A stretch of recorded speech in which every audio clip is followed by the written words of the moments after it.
Hello learners, स्वागत है आप सभी का मेरे YouTube चैनल कॉमर्स ज्ञान में। मैं श्रद्धा चौबे और हम अपने चैनल पे बीकॉम के कंपनी लॉ सब्जेक्ट की सीरीज शुरू किए हैं, जिसमें ये हमारा इस सीरीज का दूसरा वीडियो है।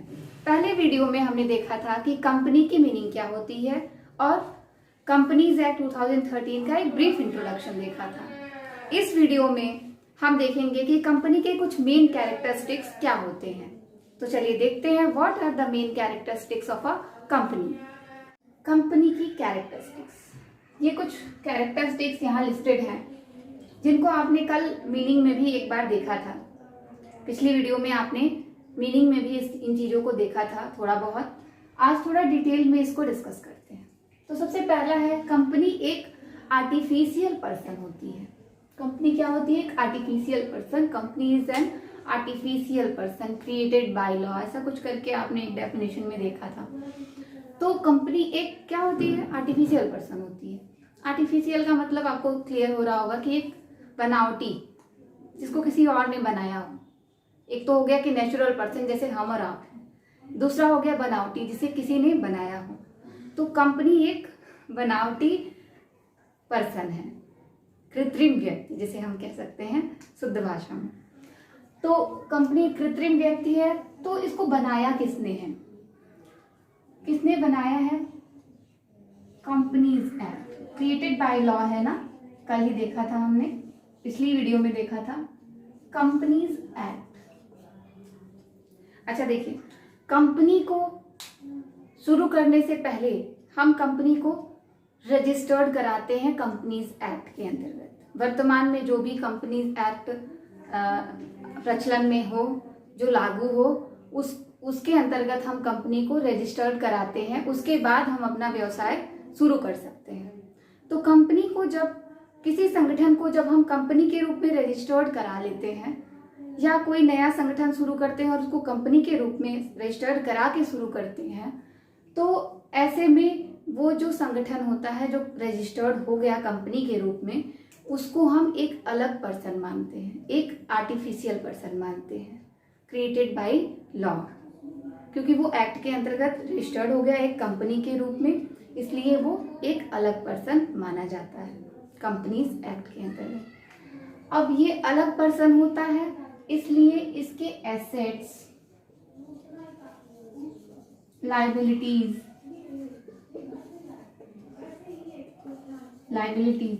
फिर है इसका नाम, नेम एंड आइडेंटिटी।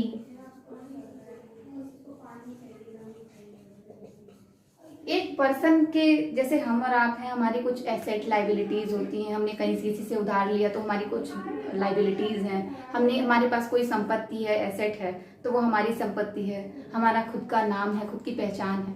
तो इसी तरह से कंपनी के साथ भी यही होता है कि कंपनी का खुद का नाम, उसकी पहचान होती है, खुद का एसेट लाइबिलिटी हो सकता है, यहाँ तक कि कंपनी पे कोई मुकदमा कर सकता है और कंपनी भी किसी पे मुकदमा कर सकती है। It means company can be sued, company can sue and be sued, can sue and be sued.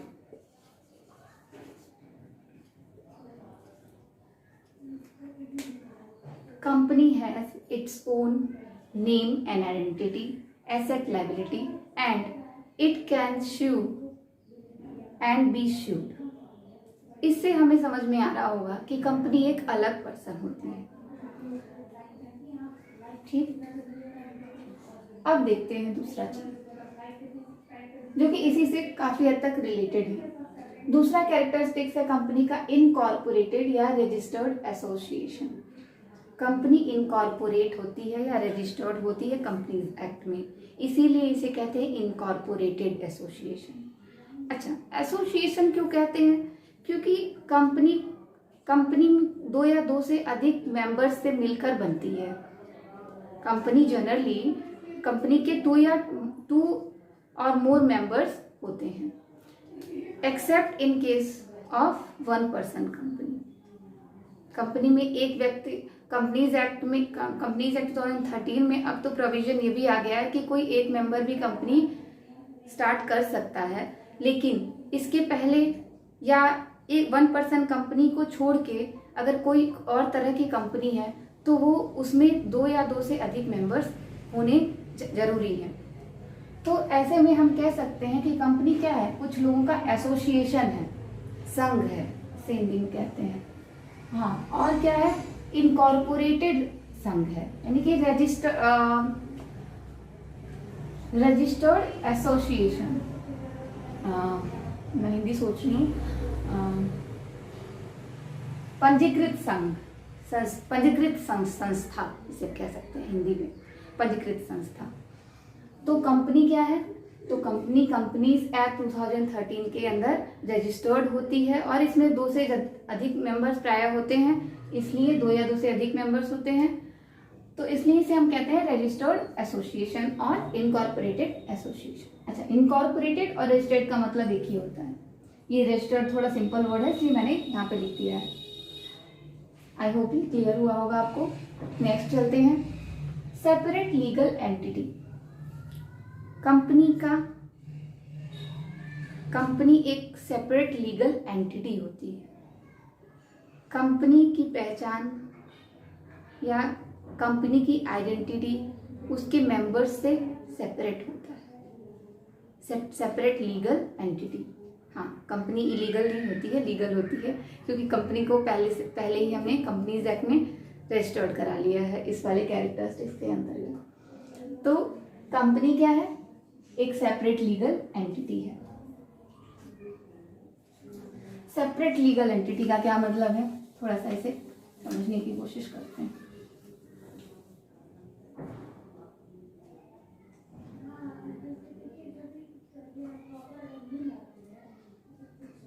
Company के बहुत सारे मेंबर्स हो सकते हैं। जैसे अभी हमने देखा कि कंपनी कुछ लोगों का एसोसिएशन होती है, इसमें 2 या 2 से अधिक लोग मिलकर कंपनी के सदस्य होते हैं और कंपनी को स्थापित करते हैं, चलाते हैं।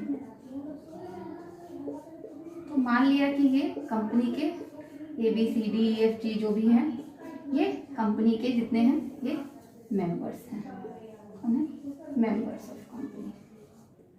और ये है आपकी कंपनी, बहुत छोटी सी कंपनी हमने स्टैब्लिश की है, ये आपकी कंपनी। तो लॉ कहता है कि ये मेंबर्स और कंपनी दोनों अलग हैं, सेपरेट है। अगर अभी हमने देखा यहाँ पे आर्टिफिशियल पर्सन में कि कंपनी का अपने नाम से अपने खुद का एसेट होता है, लायबिलिटी होती है। अब इसमें से कोई भी मेंबर कंपनी के एसेट को अपना एसेट नहीं कह सकता है, भले ही वो कंपनी का मेंबर हो। इसलिए कहते हैं कि कंपनी का क्या है, company is separated from its members, यानी कि कंपनी एक सेपरेट एंटिटी होती है, separate legal entity. I hope ये आपको क्लियर हुआ होगा। हाँ, इसके बारे में, इस जो कंपनी की एक कैरेक्टरिस्टिक है सेपरेट लीगल एंटिटी, इसके बारे में एक बहुत फेमस केस लॉ है। केस लॉ क्या होता है ये मैं आपको किसी और वीडियो में डिटेल में बताऊंगी। तो इसके बारे में एक केस लॉ है, इसको थोड़ा सा डिस्कस यहाँ कर लेती हूँ। Solomon versus Solomon and company. ये केस लॉ का मतलब होता है कि कोई केस जब कोर्ट में जाता है और उस पर कोई सुनवाई होती है, उसका जो डिसीजन आता है उसके द्वारा कोई लॉ बन जाए, उसे हम केस लॉ कहते हैं। और डिटेल में हम देखेंगे इसको। तो इसमें जो जस्टिस हुआ था इस केस का, जो निर्णय आया था, उसमें कहा गया कि कंपनी क्या है कि सेपरेट लीगल एंटिटी है, इसका जो अस्तित्व है वो उनके सदस्यों से अलग है। तो इस केस लॉ पे अगर आपको वीडियो डिटेल में चाहिए तो कमेंट बॉक्स में प्लीज मुझे बता दें। नेक्स्ट, परपेचुअल सक्सेशन, शाश्वत उत्तराधिकार। अच्छा, इसको यहीं से समझ लेते हैं कि परपेचुअल सक्सेशन क्या होता है। अच्छा, इसे हम एक और सिंपल वर्ड भी इसका एक है, समझ सकते हैं आप, कंटिन्यूअस एग्जिस्टेंस।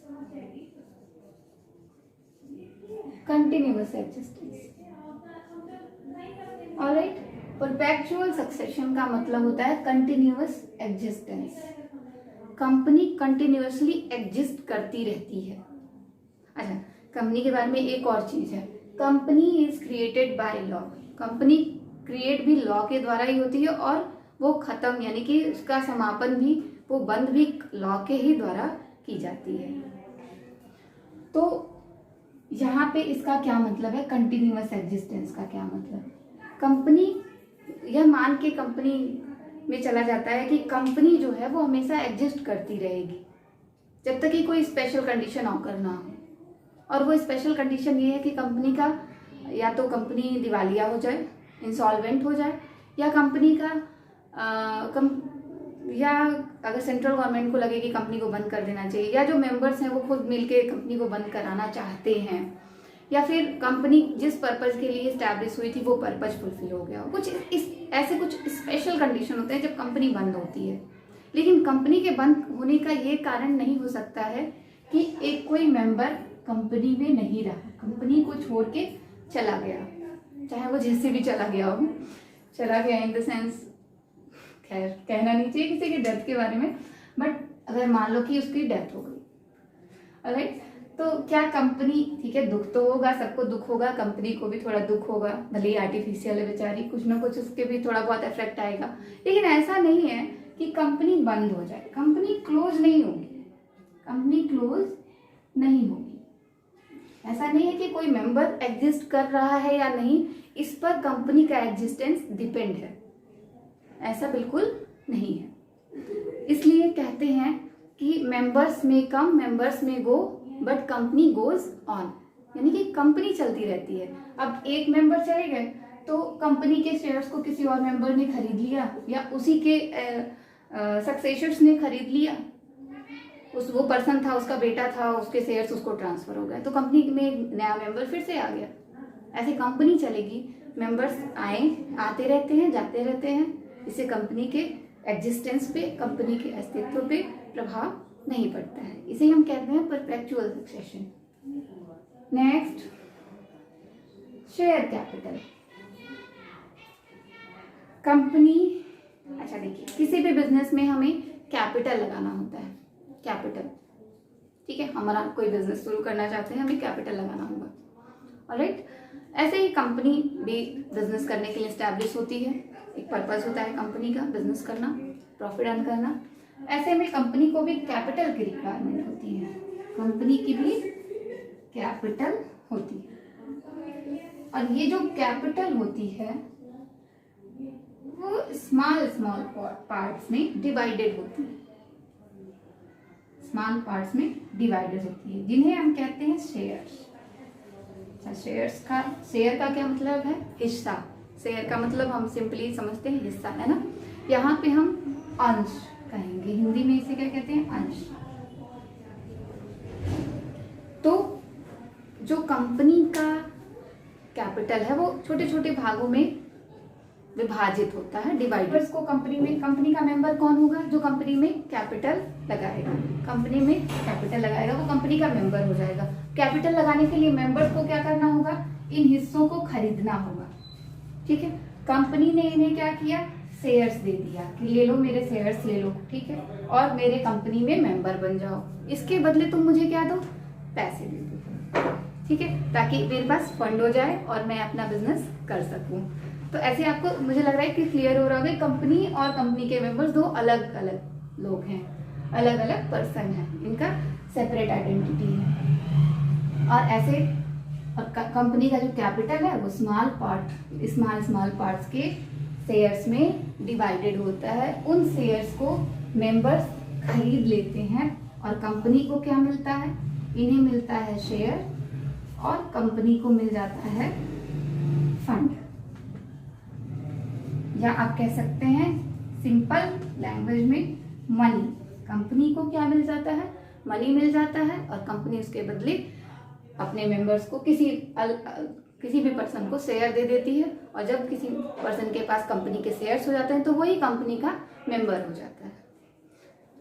नेक्स्ट क्या हम देख रहे हैं, limited liability of members. Members की लायबिलिटी, कंपनी के मेंबर्स की लायबिलिटी क्या है? लिमिटेड है, सीमित दायित्व है कंपनी के सदस्यों का। इसका क्या मतलब है कि कंपनी, अच्छा आप अभी आपने देखा कि कंपनी के मेंबर्स के पास कंपनी का शेयर होता है और इसके बदले वो कंपनी को क्या देते हैं? सबके पास शेयर होगा, कुछ ना कुछ शेयर सबके पास होगा, कुछ ना कुछ शेयर सबके पास, तभी वो मेंबर बन गया है, कुछ ना कुछ शेयर सभी के पास है, ठीक है, ऐसे सबके पास, राइट। और कंपनी, अब देखो मान लिया कि कंपनी, ऐसा अभी क्या टाइम चल रहा है? लॉकडाउन वाला टाइम चल रहा है ना, लॉकडाउन वाला टाइम चल रहा है, तो कंपनी ने क्या किया है? कंपनी उधार बहुत सारा ले लिया है, क्योंकि अब ऐसा रेसेशन का टाइम चल रहा है, तो कंपनी ने क्या किया? ऐसा लॉकडाउन इतना 3 महीने तक चला और फिर इनके बिजनेस में बहुत लॉस हुआ, और ये क्या बेचते थे? बेचते थे ये शादी विवाह के कपड़े। तो इस समय ऐसा तो कुछ ज़्यादा हो नहीं रहा है, तो इसलिए इनका बिजनेस क्या हो गया? लॉस में चला गया, लॉस में, ठीक, इनका बिजनेस लॉस में चला गया। अब इन्होंने क्या किया? बिजनेस में और बिजनेस को कंटिन्यू करने के लिए बहुत सारे लोन ले लिए हैं। कंपनी क्या है? लोन ले रखी है, लोन ज़्यादा बढ़ गया है, लॉसेस भी बढ़ रहे हैं। ऐसे में कंपनी ने सोचा कि हम तो प्रॉफिट कमा नहीं पा रहे हैं, कंपनी थोड़ा नेगेटिव सोच ली, तो और कंपनी ने सोचा कि हम क्या करें? कंपनी को ही क्लोज कर देते हैं, बंद कर देते हैं। मैंने अभी कहा ना कि कंपनी स्पेशल कंडीशंस में बंद हो सकती है, तो वैसा स्पेशल कंडीशन मान लीजिए आ गया, तो कंपनी जब बंद होगी तो कंपनी अपने एसेट्स को बेचेगी। कंपनी के पास जो एसेट्स होंगे उन्हें वो क्या करेगी? सेल आउट करेगी, सेल आउट करेगी। उससे जो पैसा मिलेगा, इससे जो इनके पास फंड होगा, उससे वो पहले क्या करती हैं? इस लोन का निपटारा करना चाहिए।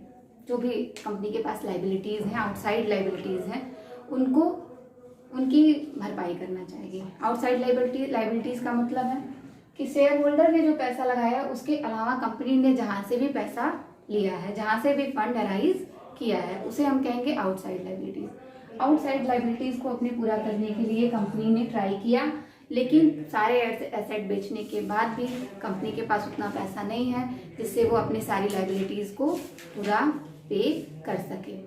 ऐसे में कंपनी क्या करेगी? कंपनी मेंबर के पास जाएगी और मेंबर से मदद लेना चाहेगी। लेकिन कंपनी मेंबर से ऐसे कंडीशन में कितना मदद ले सकती है? ऐसे में ये लाइबिलिटीज जो है, ये लोन जो है, वो तो कंपनी का है, किसी मेंबर का तो है नहीं। पर्सनली तो वो कंपनी का है। और फिर मेंबर क्या लाइबल होते हैं इस लोन को पूरा करने के लिए? जी हाँ, लाइबल होते हैं, पर लिमिटेड वे में। कितने?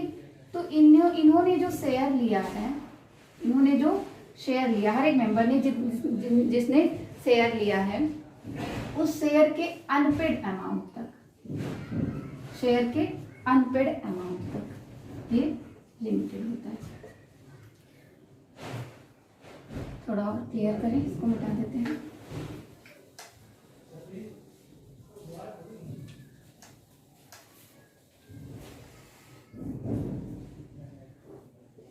Liability of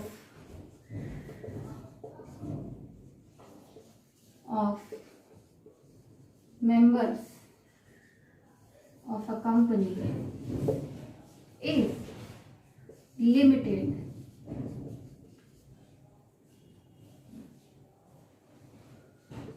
to the unpaid amount of shares taken by him। Liability of a member लिख सकते हैं यहाँ पे। The liability of a member of a company is limited to the unpaid amount of shares taken by him।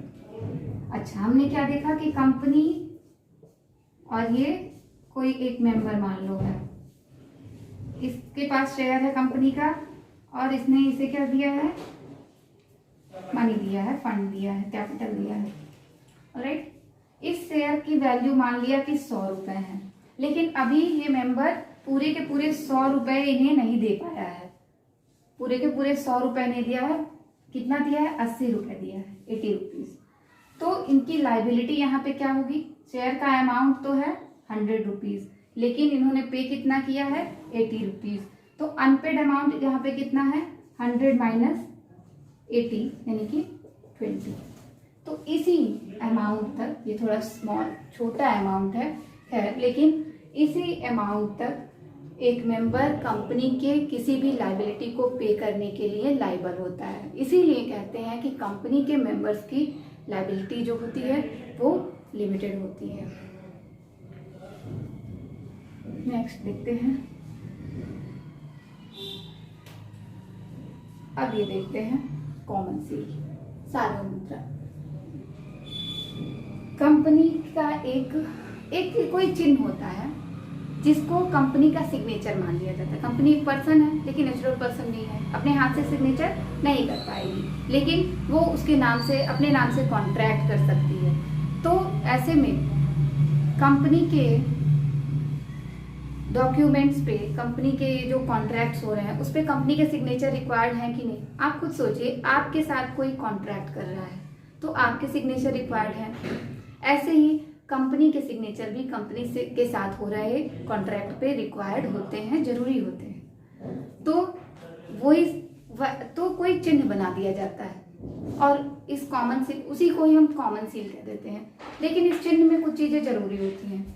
एक तो company का नाम लिखा होना चाहिए, कंपनी इस्टेब्लिश कब हुई है, इस तरह की कुछ चीजें उस चिन्ह में दिखाई देनी चाहिए।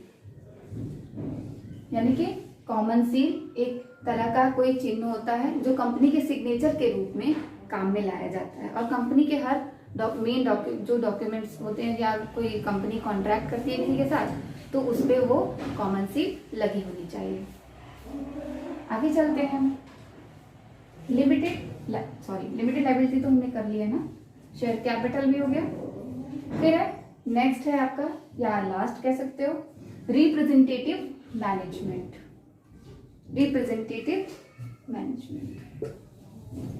अच्छा, कंपनी किसी भी बिजनेस का मैनेजमेंट तो होता ही है। मैनेजमेंट तो हर जगह होता है, आपके घर में भी होता है, आप खुद भी टाइम मैनेजमेंट करते हो, बहुत सारे तरह के, हर जगह मैनेजमेंट तो हर जगह है, अप्लाई होता है। वैसे ही कंपनी का भी मैनेजमेंट होता है, ठीक है। पर ये किस तरह का होता है? प्रतिनिधि प्रबंध होता है, रिप्रेजेंटेटिव मैनेजमेंट। यानी कि कंपनी के, मैंने क्या कहा कि कंपनी बहुत सारे पर्सन्स का एक एसोसिएशन है। यहाँ तक कि अगर पब्लिक कंपनी है तो उसमें मेंबर्स के मैक्सिमम नंबर ऑफ मेंबर्स की कोई लिमिट ही नहीं है, कितने भी मेंबर्स उसमें हो सकते हैं। जो लोगों ने शेयर खरीद लिया कंपनी का वो मेंबर हो गया। तो ऐसे में कंपनी के बहुत सारे मेंबर्स हो सकते हैं। लेकिन क्या, जैसे कि मान लीजिए आपने खुद एक बिजनेस शुरू किया, आप सिंगल एक बिजनेस शुरू कर रहे हैं, सोल प्रोप्राइटरशिप, जिसमें आप क्या करेंगे? आप ही मैनेजर भी होंगे, आप ही कैपिटल भी लगाएंगे। ऐसे ही पार्टनरशिप में भी कमोबेश यही स्थिति होती है। जो कैपिटल लगाता है वही मैनेजमेंट भी देखता है, वही मैनेज भी करता है बिजनेस को। लेकिन कंपनी में कैपिटल लोग जो लगाते हैं, बहुत सारे मेंबर्स जो होते हैं वो कैपिटल लगाते हैं, ठीक है। ऐसे बहुत सारे मेंबर्स होते हैं। जैसे मान लो कि n नंबर, मान लो कि ये 100 मेंबर्स हैं, 100 मेंबर्स, 100 हम ड्रॉ नहीं कर सकते हैं यहाँ पे। तो इस 100 मेंबर्स में से ड्रॉ कर दिया हमने, मान लिया कि ये 100 मेंबर्स हैं, ठीक है। और ये जो 100 मेंबर्स हैं, इसमें से क्या 100 के 100 मैनेजमेंट कंपनी का देखेंगे? तो फिर कोई भी डिसीजन लेना होगा तो 100 लोगों से पूछो, फिर 100 लोगों के क्या जवाब आ रहे हैं, तो ये थोड़ा प्रैक्टिकल नहीं है। इस तरह से डिसीजन लेने में बहुत देर हो जाएगी, और सभी मैनेजमेंट के लिए कैपेबल भी नहीं होते हैं और इंटरेस्टेड भी नहीं होते हैं। इसलिए क्या किया जाता है कि इन्हीं मेंबर्स से कुछ लोगों को चुन लिया जाता है। मान लिया कि इन्हें ले लिया, इन्हें भी ले लिया, इन्हें भी ले लिया, ठीक है, इन 3 लोगों को ले लिया। अब ये जो 3 लोग हैं जो कि मेंबर भी हैं कंपनी के, ये लोग क्या करेंगे? कंपनी को मैनेज करेंगे, मैनेजमेंट देखेंगे, किसकी तरफ से? इन सभी 100 मेंबर्स की तरफ से ये 3 लोग कंपनी का मैनेजमेंट देखेंगे। तो इस तरह से ये किसको रिप्रेजेंट कर रहे हैं? इन सारे लोगों को। तो ऐसे हम कह सकते हैं कि ये रिप्रेजेंटेटिव मैनेजमेंट होता है। ऐसे हम कह सकते हैं कि कंपनी का जो मैनेजमेंट होता है वो रिप्रेजेंटेटिव मैनेजमेंट होता है। उसके सारे मेंबर्स मिलकर मैनेजमेंट नहीं देखते हैं, उनमें से कुछ लोगों को चुन लिया जाता है जो मैनेजमेंट देखते हैं, और इन्हें हम क्या कहते हैं? क्योंकि ये कंपनी का संचालन कर रहे होते हैं, इसलिए इन्हें हम कहते हैं संचालक, या कंपनी को डायरेक्ट कर रहे होते हैं, उनको मैनेज कर रहे होते हैं, इसलिए हम कहते हैं इसे क्या? डायरेक्टर्स। ये क्या है? कंपनी के डायरेक्टर्स हैं। और इन्हें ऑल इन ऑल इन्हें कहते हैं board of directors, BOD, board of directors. समझ में आया? चलिए, तो यहाँ पे हमारी ये कंपनी के कुछ कैरेक्टरिस्टिक्स थे जिन्हें हमने देखा। आई होप आपको समझ आया होगा। अगर कोई टॉपिक ना समझ में आया हो या कोई इम्प्रूवमेंट रिक्वायर्ड हो तो आप प्लीज़ कमेंट बॉक्स में मुझे फीडबैक दें। साथ ही अगर आपको वीडियो समझ में आया हो, पॉजिटिव कमेंट्स हों तो उन्हें भी दें, ताकि मैं अप्रिसिएट हो सकूं और मुझ में जो कमियां हैं उसे मैं सुधार के और आगे अच्छा कर सकूं और आपको अच्छे तरीके से किसी भी टॉपिक पे वीडियो दे सकूं। तब तक के लिए थैंक यू वेरी मच।